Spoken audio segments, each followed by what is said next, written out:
All right, I want to go back to that Dylan story I was talking about. Oh, I forgot. Bro. Which, by the way, I don't even know if my callback to this got cut from the story that got cut. So.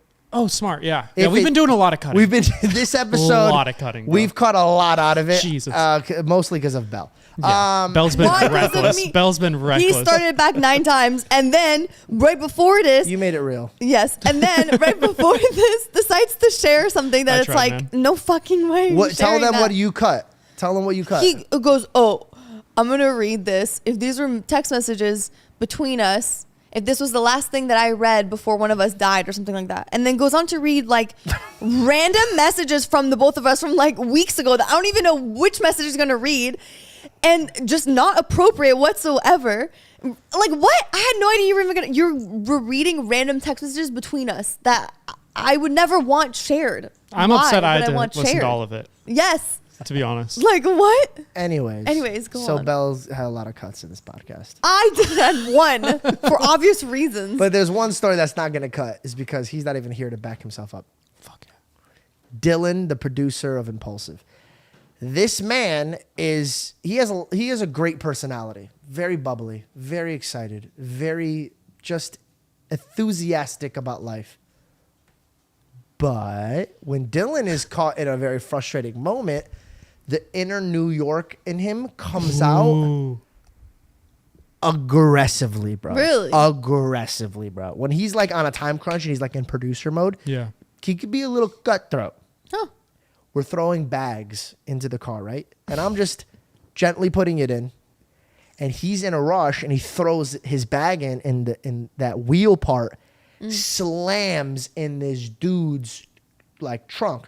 Dylan's upset because the guy's not loading the bags in the car. Which, the driver which ordered. He's supposed to be grabbing. Yeah. Mm-hmm. You got an SUV class. It's just they even ask you, do you have bags? You say yes. The guy comes out and helps you. Yeah. This guy didn't help. He's putting he's a little frustrated, right? So he's holding 2 bags, hits the dude's car. The guy goes, hey, you're not paying for my car, buddy.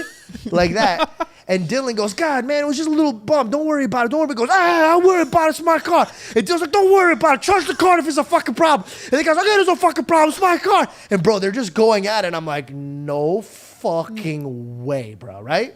So they're like, hey, it's okay. Hey, right? So finally he goes, hey, don't worry about it. Go on, and then they, all the doors close. I'm standing outside like, what the fuck did I just watch? It blew up in 2 seconds. And I'm like, okay, so I wanted to go in. Dylan, doors open, looking at me, goes, sit in the front. I go, no. You fucking sit in the front, asshole. You just pissed this guy off. You don't want to fucking sit next to him. And here's the worst part.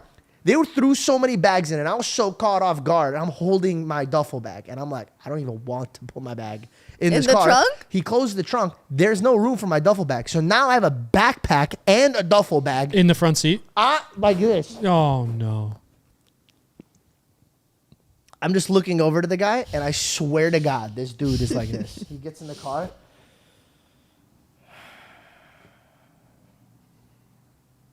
And he just looks. Oh my gosh. And he's in the rear view mirror, and he's staring at Dylan like this. And he just goes.